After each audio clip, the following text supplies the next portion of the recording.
So our first session includes a few very special guests. And before I introduce who they are, I want to introduce the topic because it's something that we all know about and we all feel, but sometimes we're afraid to speak up about. Whether you're living with a rare disease or not, mental health is so important and such a key ingredient to living that good life that we all aspire to live. So I love that we're actually starting our day talking about mental health. And it could be challenging, it could be difficult sometimes to talk about these things. But if we don't talk about them and we don't address them, how can we ever fix things and move on?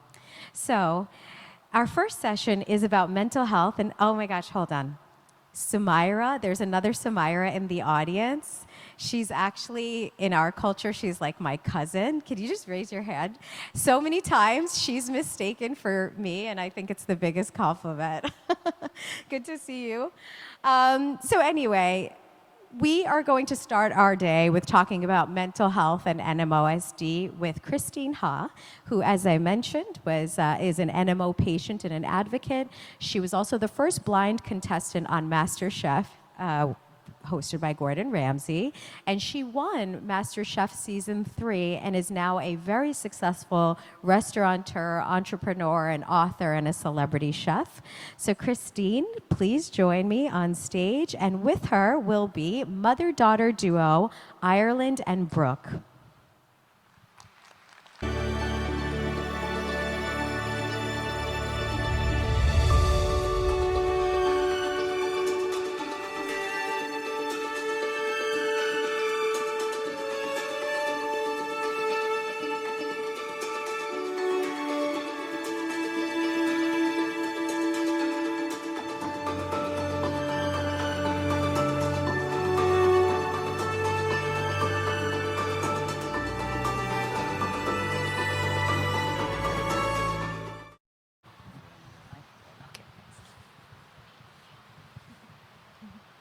Do you guys need water or anything?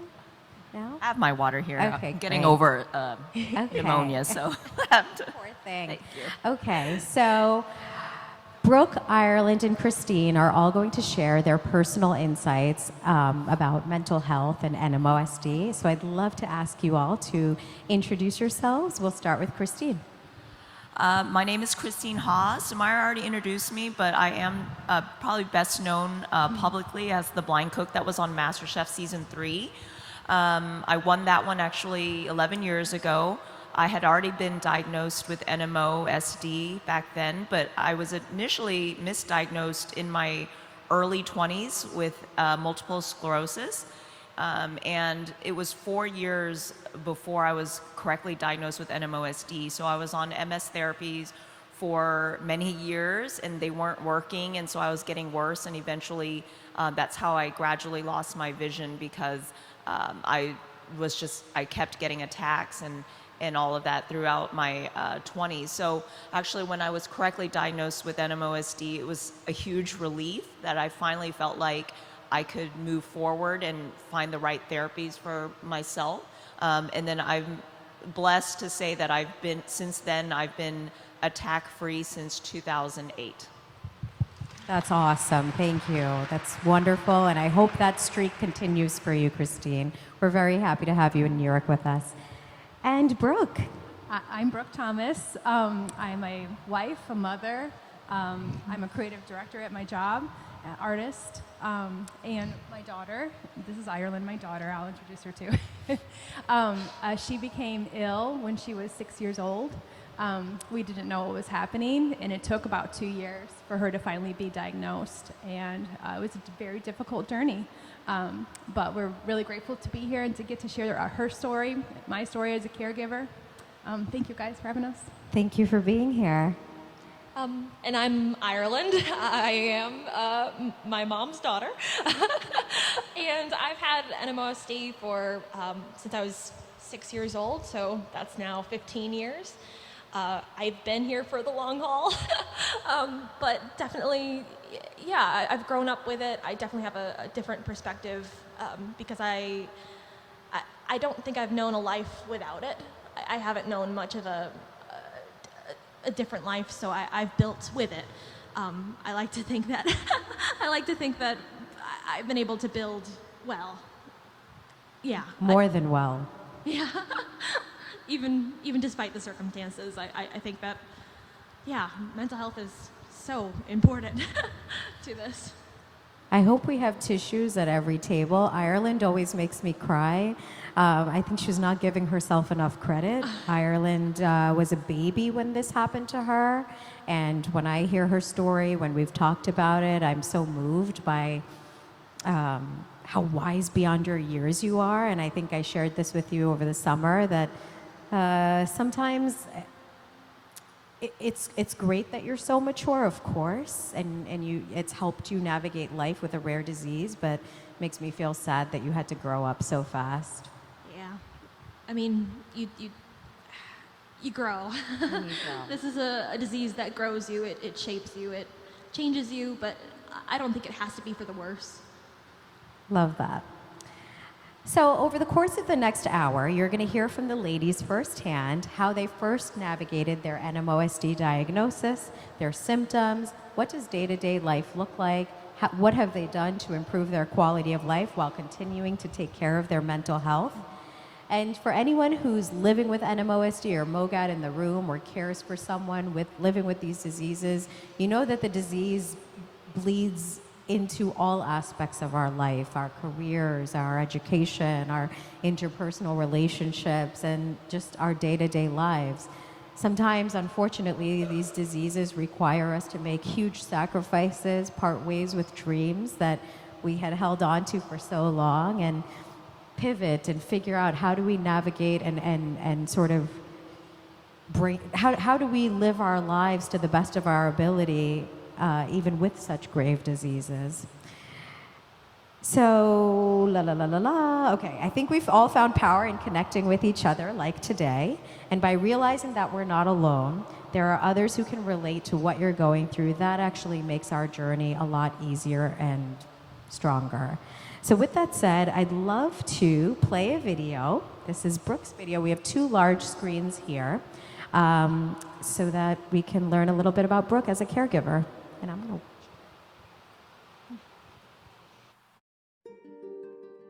I'm a mom and I'm a wife. I work part-time at a church.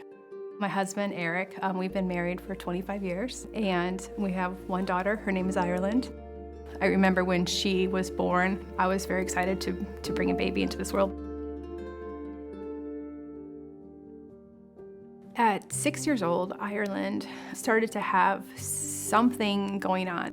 We'd be at the store and she would just suddenly not be able to walk. I would actually just end up having to pick her up and put her in the cart. And I thought maybe it was just a kid thing, but we kept seeing it happening. Then the other thing we noticed is in the mornings, she would sometimes scoot down the stairs on her bottom instead of walking down the stairs. And I was like, why is she doing that? But I didn't put it together that there was maybe something happening. It wasn't until she started waking up in the middle of the night with terrible, terrible back pain and burning in her back. We ended up taking her to the ER the first time it happened.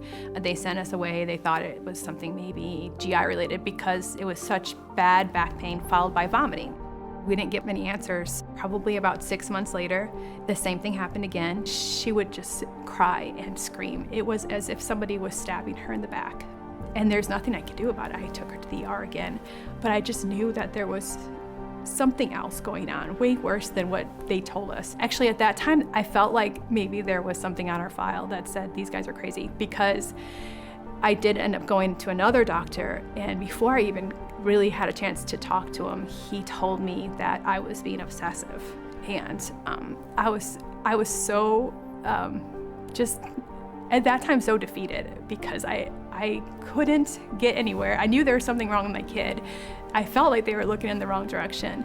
And now I've got a doctor telling me I'm being obsessive, which makes you do feel crazy at that point. Am I being absolutely insane? Am I being crazy that I'm trying to get somewhere with this, with the diagnosis, for my child? Am I making this up? What is going on? And then she has these other times where she's able to dance. So it was like this back and forth a lot. And we ended up going to a dance recital. And then the next morning she came to my room and she said, "Mom, it looks like I'm looking through like water just in one eye." She said it was painful. I ended up taking her to an eye doctor that day, and they knew right away that something major was happening. They could see that she had inflammation behind her eye. She was seen by a neurologist, and they did an MRI then, and they saw all the damage. So they saw that there was lesions on the brain, the lesions on the optic nerve, and then they were able to see that she had lesions all the way down her spine. And then this neurologist, he ended up sending her blood away to be tested, and it came back that she had neuromyelitis optica. Neuromyelitis optica spectrum disorder, or NMOSD, is a rare, lifelong autoimmune disease caused by inflammation of the central nervous system, which is made up of the optic nerve, brainstem, and spinal cord. And I got on the internet and started looking to figure out what this is. And right away, I saw all the statistics at that time for death and paralysis. And I just remember breaking down in front of the computer and feeling like we were living a nightmare. I remember she was like, "Mom, is this gonna kill me?" I was like, what do you say to that? I'm like, no, honey, it's not gonna kill you. It's not gonna kill you. That's all we could say. I still believe it. It's not gonna kill her.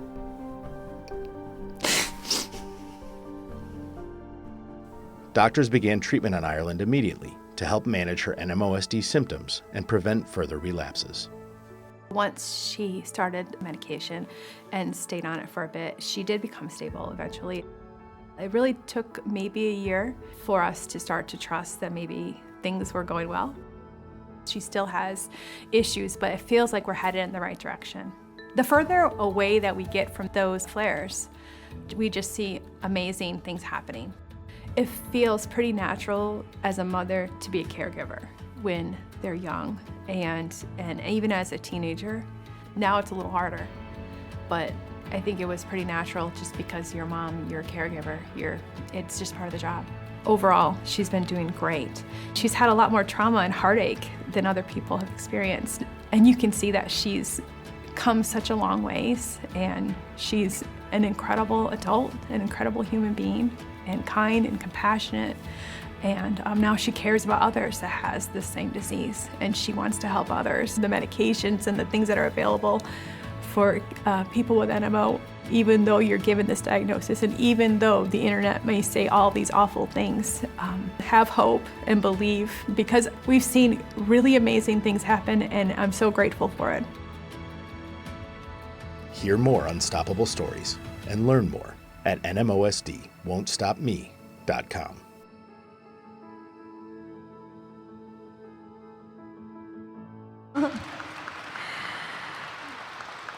You two are a very inspiring duo, and I know that you have been through a lot, but you look at each other as pillars of support and strength. I'm speechless, but if you weren't aware, next month, so November marks the Caregiver Awareness Month, and you'll be able to see Brooke's video and other care partners share their video as part of Horizon, now Amgen's NMOSD Won't Stop Me campaign, and learn more about how the caregiver is such a critical link. When we think about these diseases, of course, we first look at the patient, but the caregivers also take, they're heavily affected by all this. In fact, how many of you are caregivers here? Raise your hand. Yeah, that's significant. Thank you for all the work you do for the patients. Okay. So, we're going to start with Christine in Ireland. Start with Christine. Can you tell me a bit about your NMOSD diagnosis experience? So take us way back when. Well, I'd mentioned that I was originally misdiagnosed, and back then when I finally was correctly diagnosed, it was because my blood was sent off to the Mayo Clinic, and I came back NMO positive.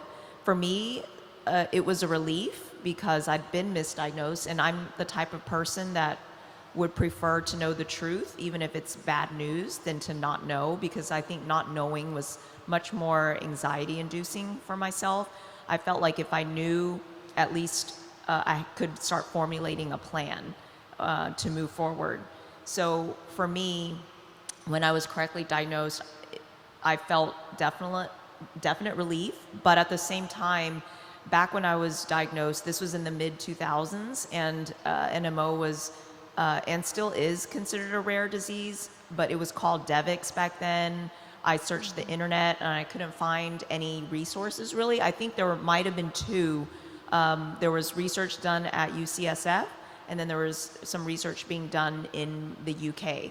And even when I went to the doctors, like if something happened and I went to go see a neurologist, the neurologist didn't know what NMO was. So for me, I felt like the start of my diagnosis was a rough time because I felt like I had to be the educator for my healthcare team back then. And so eventually I was able to find more resources, and I think more people were coming out and discovering more things about this disease. And then I was able to meet other patients eventually in other cities. And for me, that was very hopeful, I think, to find that I wasn't the only one with this disease. Everyone's course with their treatment plans and their disease is different, but for me at least, we all know that some people lose their vision, some people experience more motor and sensory issues, but we all can relate in the fact that what it felt mentally and emotionally to go through the diagnosis or the not knowing or dealing with the treatments and the course of all the different flare-ups. So for me, I felt very hopeful and I guess just less isolated to meet other people like me that had the similar background in NMO. So for me, I was very thankful. And then since then, it's been a long journey. For me, I'm fortunate that I've been stable with the NMO, but I find that just being given this platform to now kind of be in the more public eye, and then being very vulnerable and honest about what disease I have and my journey with it, I believe hopefully will help other people find some sort of story they can relate to, and encourage people to tell their own story and also be vulnerable and share about their particular journey with the disease so that it can help other people. So for me, I'm happy to be here and share my story, and hopefully it helps someone out there figure out their path as well, both mentally, physically, emotionally, and just know that you're not alone in all of this. And you've given patients, caregivers, your audience more than just hope. You're a clear example of how NMOSD won't stop you, and it shouldn't stop you. Thank you, Christine. Ireland, tell me about your diagnosis experience. Right. Okay. So I got sick when I was 6 years old, but during those first 2 years up until I went blind in my right eye, we did not have answers. A few things were thrown around, but they were not ADEM, not MS. They were growing pains and constipation. They really did think it was a GI problem just because I had very intense vomiting, and that the pain was a result of that. But that was really because of a brain lesion on a lesion on my brain stem that was causing me to have that really intense nausea. But yeah, those 2 years I lost a lot of mobility. I gained intense neuropathy in my legs.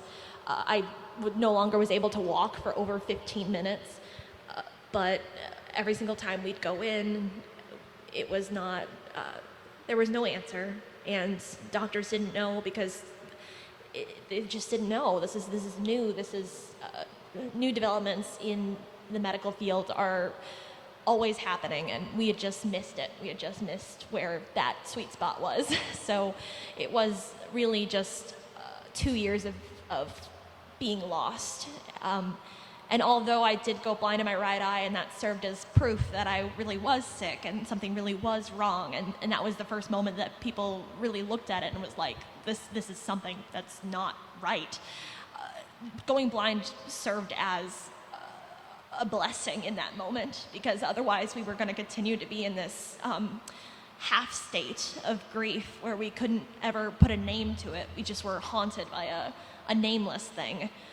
So, I mean, that was one of the worst days of my life, to wake up to wake up blind in my right eye and to live knowing that it could happen again.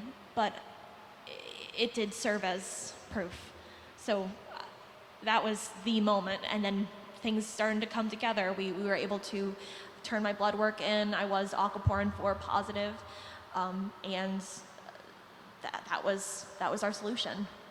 You know, I think listening to Ireland's story and just hearing Brooke's as well, like it really serves as a reminder for me too, like because my experience seems so in the past that sometimes I feel far removed. And, you know, because I'd mentioned that I've been fortunate to be attack-free for so long, but hearing your story, I'm like, oh, I remember what it's like to have neuropathic pain and the banding in my back and not knowing like what that was or what caused it, or, you know, and I had a serious attack before too, where I was paralyzed from the neck down for a long time, and I wasn't sure if I'd ever be able to walk again or even sit up again or hold a glass of water again or cook again.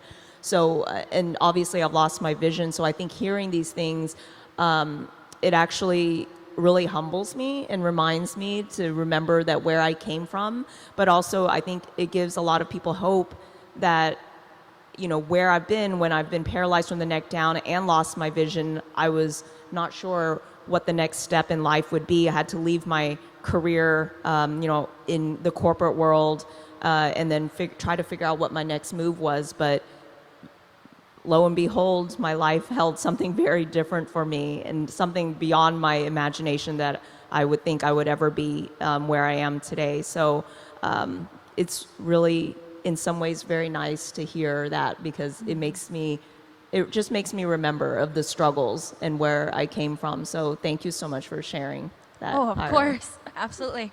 I think it's a really universal experience, the fear, the pain, but I think a lot of us can find stability, whether that's mental stability or physical as well. That's the goal, is just finding peace again, whether that's inside yourself, whether that's with your body finally chilling out. That's the goal, is to find something that works.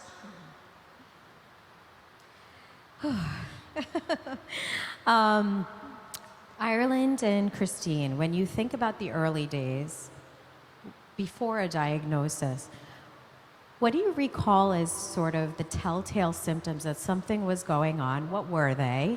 And how long from when you first experienced your symptoms to a definitive diagnosis? So we'll start with you, Ireland. Right. So for me, the way that I would have symptoms was more visual. The way that I would sit on the grocery store floor, like I would not be able to even go to Walmart anymore without complaining constantly of burning in my legs, without not collapsing to the floor, but refusing to get up, sitting down and refusing to get up for 15 minutes, 20 minutes, let me rest. Children don't do that. They don't say, I need 15 minutes to sit on the floor before I can go get up again. So that was one of the major things that really set us off, that something was wrong. Of course, the blindness was the nail in the coffin, but yeah, a lot of the mobility stuff was the way that I did not act like other children, the way I did not run around and play as much, the way that I would have to rest.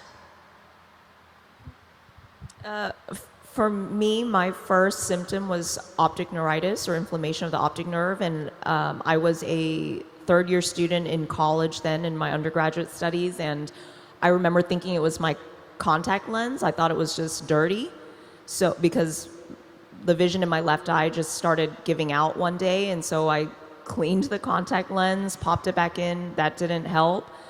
Changed the contact lens out to a new one. That didn't help, and so my first move was to make an appointment with an optometrist, and that doctor told me after examining me that it was just something neurological. Nothing was wrong with my eyes, so then I was referred to a neuro-ophthalmologist, and then that's when the whole thing of trying to figure out what was wrong, what's causing this. I had the MRIs, the lumbar puncture, like they knew it was inflammation of the optic nerve, but they were trying to figure out what caused it. And then eventually the doctors couldn't found no traces of MS in my brain from the MRIs, which originally they said they suspected it would be MS because of the optic nerve inflammation in someone at that age. And then I was put on the IV corticosteroids. It didn't bring my vision back completely. And a couple years later after that, I had my second NMO attack, which was sensory. So I started feeling like one of my legs was asleep, and then it just continuously got worse. And that's when they decided, okay, we'll diagnose you with MS because you've had two different symptoms that point to MS at two different parts on your body at two different points in time. So they said by default, you have MS. And so that's when I started the different MS treatments, the daily self-injections that did not work for me. So I continued to get multiple attacks a year that affected both of my optic nerves, my spinal cord, and then that's when I also had the most serious flare-up of my life when I became paralyzed from the neck down in the course of a couple days. And I thought that I would only have to take a short leave from work, but that ended up being 9 months of physical and occupational therapy before I could fully walk again and feel everything in my fingertips and my feet. It's terrifying. Wow. Ireland.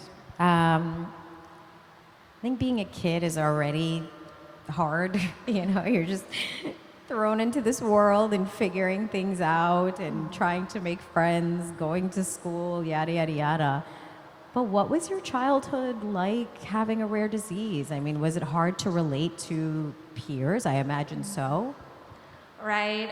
I'd say ever since I did get sick, it did separate me from children my age. The things that they were interested in, the schoolyard drama of, who's got cooties is kind of ruined by the fact that I'm about to go get my medication this week or I'm about to go to the hospital again. And it didn't seem like anything really mattered the way that it does matter when you're a kid. It does matter who's it when you're playing tag. So I felt like I had broken off from the other children. I felt like I had become more serious or become older, but not in a way that mattered, not in a way that people actually treated me like I was older. They still treated me like I was a kid. Not my parents, but peers and teachers still treated me like I was a kid, but I didn't feel it. I didn't understand what people were talking about. I didn't understand anything. I didn't understand why they would treat me poorly because I couldn't walk anymore. I couldn't walk for long distances, and they would run away from me on the playground and laugh and say that it's funny. It's funny that they're running away from the person that can't keep up. So it was definitely something that distanced me from other people, other kids. I grew up not with a very strong friend group, and I found that now as a college student, but this has been the last semester of my college experience has been one of the greatest of my life. I have found a group of friends that I really connect with that don't treat me poorly because of my disability, my disease, that accept me the way I am, that are mature enough to not treat me poorly because of that. It's been the redemption I've looked for my whole life, for connection with other people. So, I mean, part of it is just surviving, and part of it's just growing up. I do think that there has been a few friends in the community that have helped me, but the problem is that we are so few, we are so far between. I can text my friend that has the same illness, but it is separate. You want connection from everybody. You don't want connection just from people that are exactly like you.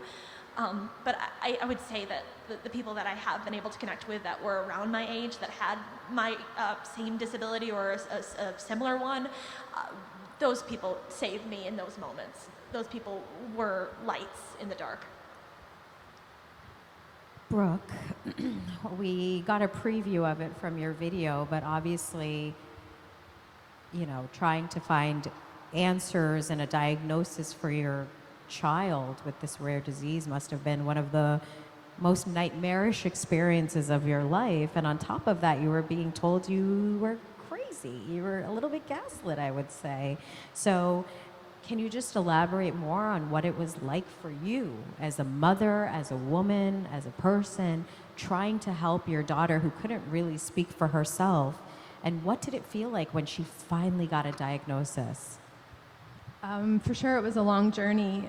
When she first started getting sick at 6, we of course took her to pediatricians and our pediatrician, and they again thought it was GI related. So like we've said before, and then it, as it kept happening, things kept happening. And for her, she did have a lot of back pain and vomiting too that would occur, and so. Then I took her to other pediatricians at the same practice, which was stupid. I shouldn't have done that, but because I know they probably talk to each other, and I could tell immediately when I would come into the doctors that they had already heard, like, this woman, she's pushing for a diagnosis for something. That's what I felt, and that scared me. I'm like, I know about those. Weird moms that want a diagnosis for their kid, and that's not what this is. I just know in my heart there's something really wrong with my daughter, and we need help, and so it was a long journey to get help. And honestly, we really didn't until she started to go blind. I think if she had not started to go blind, I think it would have been a lot longer, because they just kept looking in the same places, GI, which never found anything. So once that happened, that was heartbreaking. Once we found out what was really going on, a lot of grieving happened after that, because our doctors didn't know, like you said too, didn't know she was the first patient that they had ever had with NMOSD or Devix at that time, and they had no idea what that was, and sent me home and to look it up on the internet, basically, with the spelling, neuromyelitis optica. We spelled it out, and I went home and Googled it, and it was a nightmare what I saw when I looked it up. And I was grieving that I was reconciling my daughter's life, what I had imagined for my child, who she would be, who she'd grow up to be, all the wonderful things we would look forward to. From the statistics that I saw on the internet, I thought we would never see any of that, and it was very difficult. So, I think the challenging thing about NMOSD too is sometimes it seems like such an invisible disease, because if I didn't have my cane or I wasn't guided around by somebody, I think people look at me and they're like, "Wait, you're blind? You're visually impaired? You have NMOSD?" Oftentimes, people can't see that you're experiencing neurological problems. So I think the concern is, and the challenge is also when you see the doctor, or you're just at work or in school, and people don't believe you because they don't visibly see you're necessarily in a wheelchair per se, or your arm is in a cast. So I think that's also the challenge with something like NMOSD is that it oftentimes is invisible, and I think that makes it hard too. I think with a lot of times we talk about mental illness and mental health, that is also something that's invisible, and it's hard to talk about or for other people to grasp, because it's not something that people can see very obviously. Brooke, you used the word grieving, and I think all of us in this room who have been impacted by the disease, whether we're living with it or our loved one has it, has experienced some level of grieving when getting diagnosed with something like this. So I actually have a question for all three of you, and we'll start with Ireland down this way. Even though we're all visibly, and I know that we're all in a better place now, there's stability, is there anything that you're still grieving as a result of your diagnosis? And you already mentioned this, but I did not have some of the childhood memories that I wish I would have had. I did not have the strong friend group. I did not have the love that I could have gotten from peers. I had all the love I could have gotten from family, and all the support I could have gotten from people in the community. But it wasn't it wasn't what I was looking for, and that hurt me. I wanted friends. I was very lonely. I was a very lonely child. So I do grieve that. I grieve some of the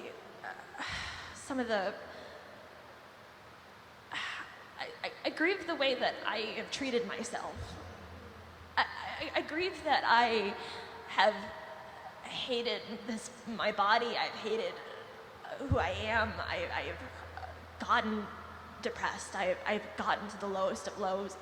I think that I have gotten to a better place now, but a lot of the time I really regret the way that I treated my illness and treated myself, my value, between the ages of like 10 and 15, when I was still really in that process, in that moment of I'm sick now, what do I do? I didn't get to a place of mental stability until I was like 16, 17, 18, when I began to write my story down and really work at it and really look at it and not just feel it all the time, really put it down to paper, let it escape my mind for once. So yeah, I mourn those years.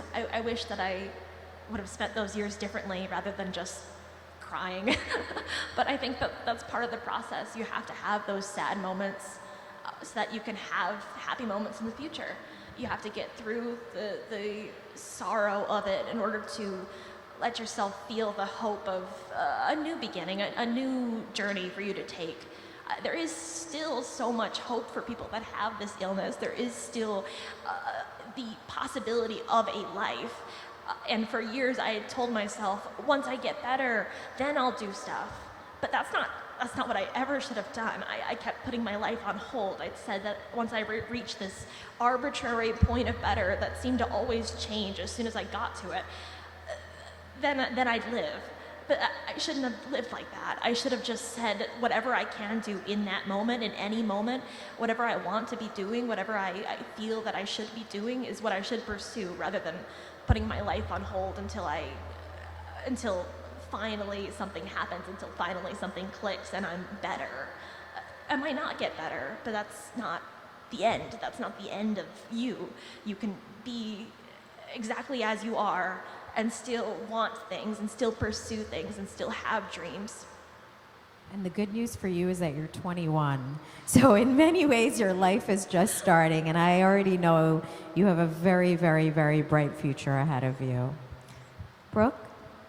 One of my first memories after she was diagnosed was driving by a church and seeing that they had a grief group that was meeting once a week. And I remember just having a breakdown in the car because I felt so alone, and I was so sad. I felt like we were, like, me and my husband, we were pre-grieving. Like, we felt like our daughter had been given a death diagnosis is what we felt. And, but there was no place for us, you know. Grief groups are for people that have already lost someone. So I would say that one of my probably biggest regrets was that we spent many years pre-grieving for something that had not happened yet, thinking that it was happening, thinking the worst, and we couldn't have ever imagined like how much better it was going to be, and all the things I was so afraid that she would never get to do.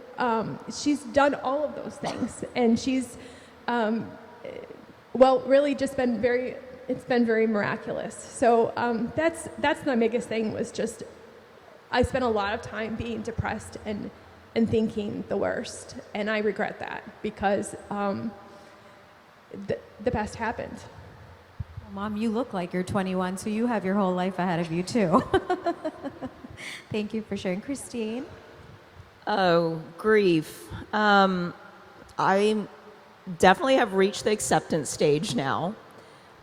My answer won't be as serious. If anything, I still grieved, as I do wish I could still drive. I do miss driving, but I would say, I've lived with this disease for so long. Half of my life I've been visually impaired, so I still have some memory, but all of the things that I remember seeing is stuck in the 2000s. So I always joke with my friends that it would be really strange if I could suddenly get my vision back for 24 hours, and I would probably stare at myself in the mirror and be like, you are definitely not your 20-something-year-old self anymore. But just, I do miss being able to see, obviously, but I just don't even remember necessarily what life was like with vision. I'm so used to this now. So I've reached the acceptance stage. I wouldn't say I'm grieving anything anymore, fortunately. Good. Only happy times ahead for all of us. How about that? So, the diagnosis is pretty much the start of your journey with all of this. But then, you have to actually live with the disease and go through the treatment and manage the symptoms. Sometimes, navigate comorbidities and, of course, the mental health piece of all of this. Just as you said, you're grieving, and then at some point you accept, and then you think you go into reflection mode and yada, yada, yada.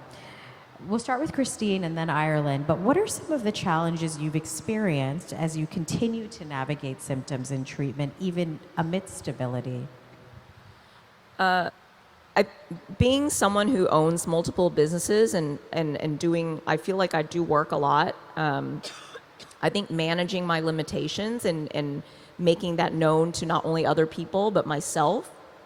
I forget that I'm not my 20 or 30-year-old self anymore, and life it gets physically harder when you're older. So I think for me, managing all the different tasks of life, the everyday, the personal relationships, balancing all of that, but still keeping my mental and physical well-being as top priority. Right. So for me, these are kind of the years that I've had to really pick up most of the duties. I mean, my parents support me so well, but it's my job to take care of some of the stuff. It is my job to sometimes call doctors, to call insurance, to do those sorts of things. It's been difficult to manage it all. I mean, I love that my parents have been able to support me so far on my journey, but it's kind of an inheritance of tasks to do. It's an inheritance of, calling insurance and sitting on the phone and not crying, but wanting to. But it's been something that I've learned to manage over time. With like symptoms and the disease itself, I sometimes call myself a car sometimes, because it's like I'm being maintained once in a while. I'll be maintained like a car. You put me into the shop, and then I come out and I'm not so great for a few days, and then I'm better. And that's just kind of the way that it works now. I think that when you're 32 rounds in, you're kind of just like used to it at a certain point. It does, I don't think it wears on you. I think sometimes you could just get through it. Sometimes I thought that I'd be sick of it by now, but I've gotten to the point where I'm resilient. I've gotten to the point where I'm used to it, which I'm happy about, because I don't want to cry. I'm tired of that. I want to just get through it. This is just part of the life now. This is part of how it works. So I've gotten to a place where I'm really comfortable with my treatment plan, my doctors. It's a lot to do. It's not fair necessarily, but it's something that I'm used to doing. I love that analogy of the maintenance. Our friend Colleen Sennett here in the front, she's living with MOGAD. She came here from Boston. Whenever she posts something on Facebook about her infusion, what do you say? You're like, I'm in for my tune-up, my oil change. That's right. That's funny. That's awesome. Funny. We're on the same wavelength. It's very cute. So Christine and Ireland, and actually Brooke too, I want to hear from you too. How would you say NMOSD has impacted your mental health, and what are some resources or support groups that you lean on to help you mentally, emotionally, and viscerally? We'll start with you, Christine. It has made me prioritize my mental health more, because your well-being is all of you, physically and mentally, emotionally, spiritually. That all plays such a big part in how your attitude, how you recover, how you heal, I can tell when I'm in a place of high stress. Eventually, I start feeling it physically. It definitely manifests in NMO symptoms. So I'll know that, okay, I need to take a step back, reassess like what I can and cannot do, what I need to take off my plate, what I need to delegate, what I need to decline. So for me, I think it has made me more aware of my mental well-being and the importance of mental health. I think support-wise, it's helpful to know other people going through NMOSD as well. It's also important to have a community, whether it's your friends, your family, people around you who may not always understand what you're going through 100%, but can help you in some ways. You know, I have different friends who help different aspects of my life. So I'll have a friend that I'll call when like I just need to tell them something crazy happening. I'll have another friend whom, you know, I'll want to talk to about my symptoms, even though they don't have NMOSD, but maybe they're in the healthcare or they're compassionate and understand or dealing with their own physical issues. I have my husband who's actually here with me.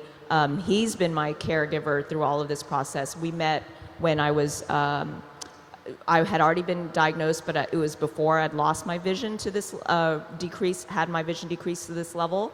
So he's definitely a big supporter, like both as my spouse and as my business partner in all of the businesses, and as my sighted guide and my security detail when I travel.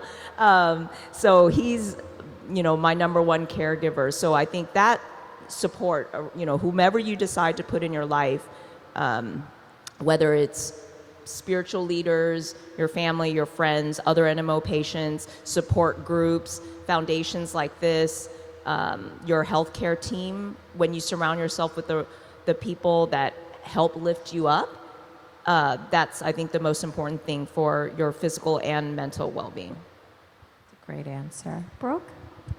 I think a lot of self-examination, looking at the whys behind why I feel a certain way and why I do certain things related to this disease. And so in the very beginning, I did reach out shortly after she was diagnosed. When I realized that we were so alone, I did reach out to a couple of different organizations, Guthrie Jackson. Ireland was probably one of the first NMO kids to go to the TMA camp, which is now SRNA, but they would have a camp every year for kids with transverse myelitis, and back then it was emails. I emailed and they asked them if they would consider taking my daughter to camp because she didn't have that diagnosis, but she kind of fit in there, and they did. So that was awesome. So we had support in the beginning, and again, even now, like, the process of being able to tell my story with NMOSD Won't Stop Me and Horizons, you know, and Amgen. I just appreciate them giving us the opportunity to do that because that was really therapeutic to be able to talk about it. And my daughter got to do the same thing, and of course you did too. And it was just really good to be able to kind of look back at where we were and where we're at now. And I would also have to say, God's been a huge part of my life, and he's great therapy too. I would say for me, I won't lie and say the mental health aspect was not a problem. I definitely had years of fear and stress. Most of the time it was stress at that age. I was so worried about relapses that I would just stay up all night, just horrible insomnia, just thinking, what if I wake up tomorrow and I'm going to be blind again? And it was really hard to navigate that, to deal with the impending sense of something's going to go wrong again, especially when there was a pattern being set up of flare after flare after flare. But really what helped was to find things to look forward to find trips, to find goals and ideas, things that I had hope for, things that I knew that could be possible if I just tried hard enough, if I just put everything I had towards it. I really was able to focus and you know, you can't ever remove the fear, but you can minimize it. You can quiet it down by showing how much you can still do, how much there is that is possible in your life. I proved it to myself. I chose to work on things that I love, to be part of projects, to write my story down, to getting to work with Horizon and Amgen now, to do that NMOSD Won't Stop Me video really did change a lot for me. It really helped me to have clarity. It felt like it was the direction I had been heading my whole life, to actually have my story in a format that I loved, in a format that I could share with people, in a format that could impact somebody. I heard a mom reached out to me and said that her child watched my video and said that it impacted them, it helped them. And that was the relief that I was needing, that maybe this pain could be worth something, that maybe I could help one person. That was really the solution. Thank you. Brand Live, can we get a quick time check because there isn't a prompter up here? 5 minutes left? Oh my God, guys, we've been chatting up a storm. We need to give the audience an opportunity to ask questions. That's the live audience or the virtual audience. Does anyone have any questions for Christine, Brooke, and Ireland?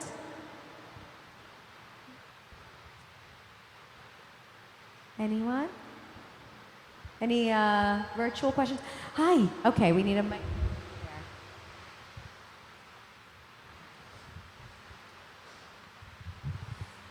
Hi, this is for Christine. I'm just so curious how you became a chef. Did you cook? Were you a chef before that? Did you have to completely relearn that whole process?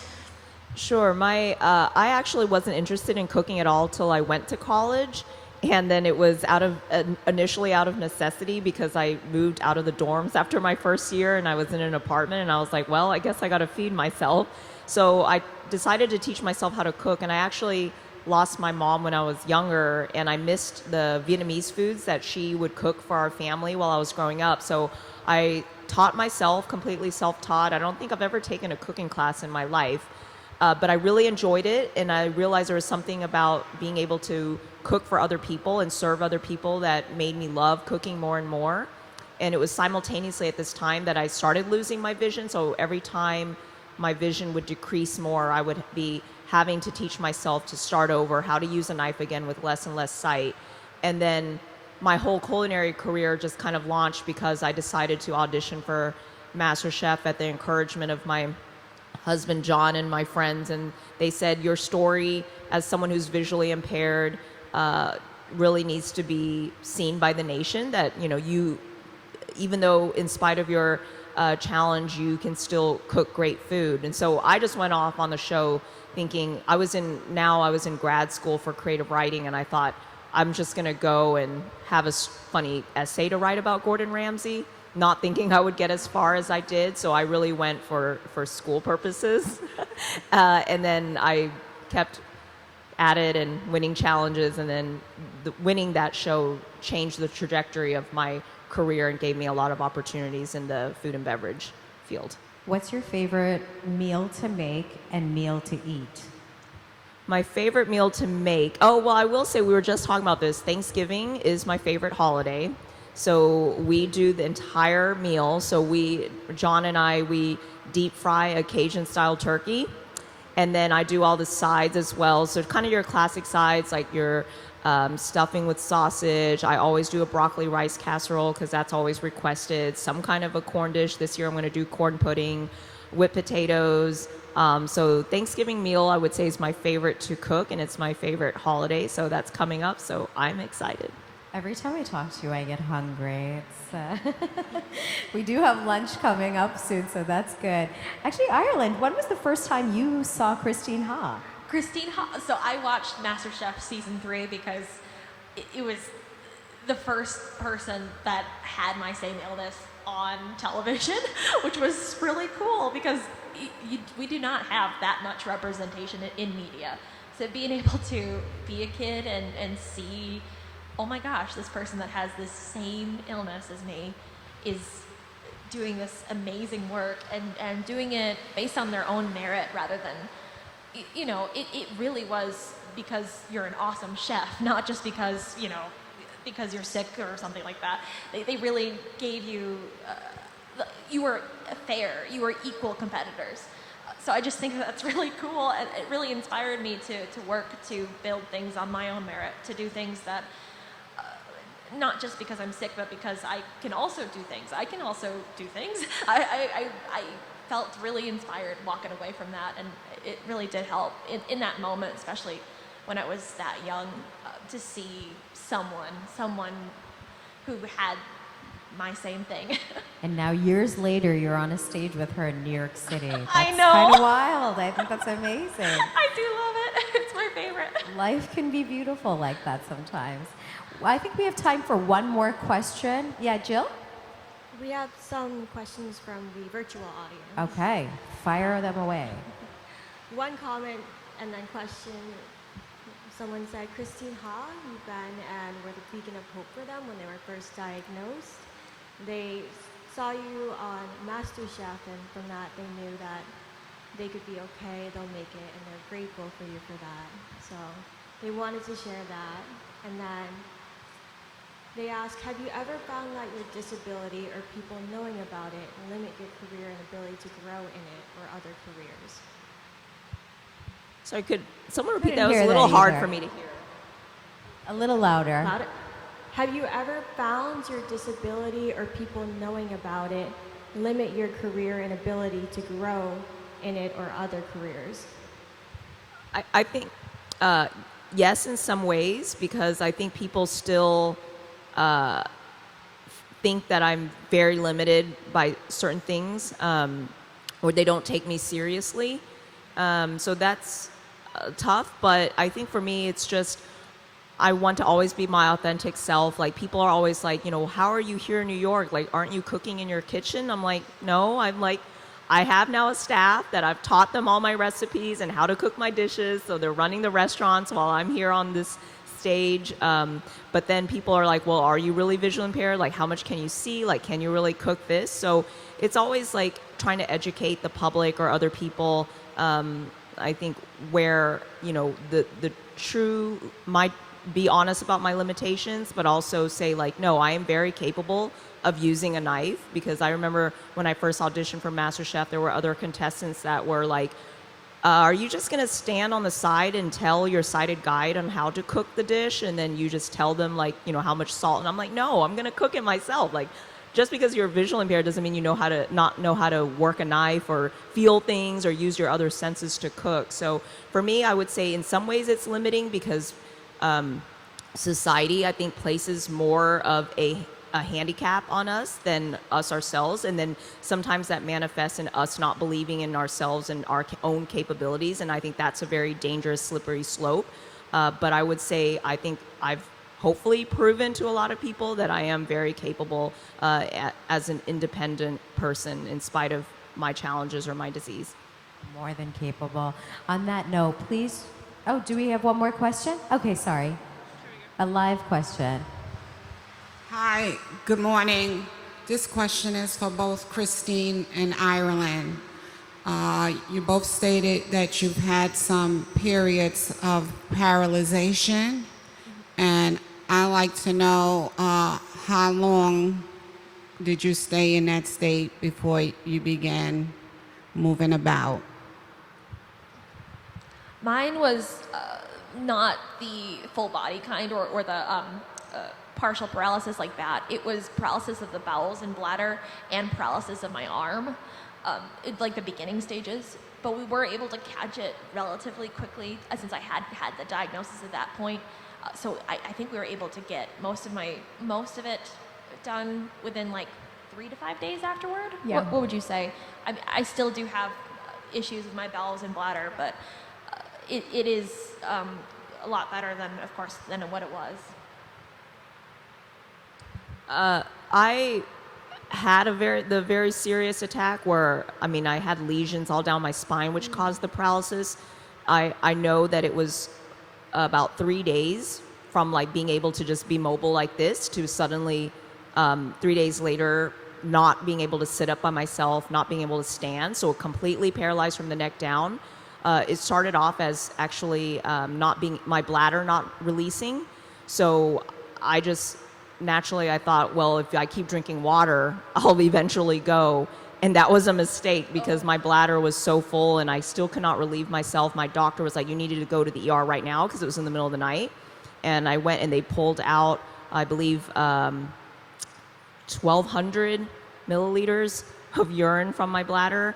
And they were like, we're not letting you go home. I thought I was just going to get my bladder cath and then they would send me home. But they were like, nope, you're checking in. So then they, that was what, I was in the hospital actually for 2 weeks. And then they moved me to a rehab hospital and I was there for another few weeks. And then it was a very slow, gradual recovery process because it was a very serious flare-up, and I had, like I'd mentioned, I went through a lot of physical therapy and occupational therapy. I had to leave my job, and I remember the full recovery took me 9 months. Okay, thank you. All right. So that's all the time we have with these lovely three ladies, but please join me in applauding their honesty, their courage, their vulnerability. It is not easy to get on stage in the biggest city in America and talk about some of the most painful times of your life. So ladies, thank you so much for being with us today, for sharing your personal stories. And I know that it has provided hope and will give inspiration to all. So thank you. Thank you, everyone.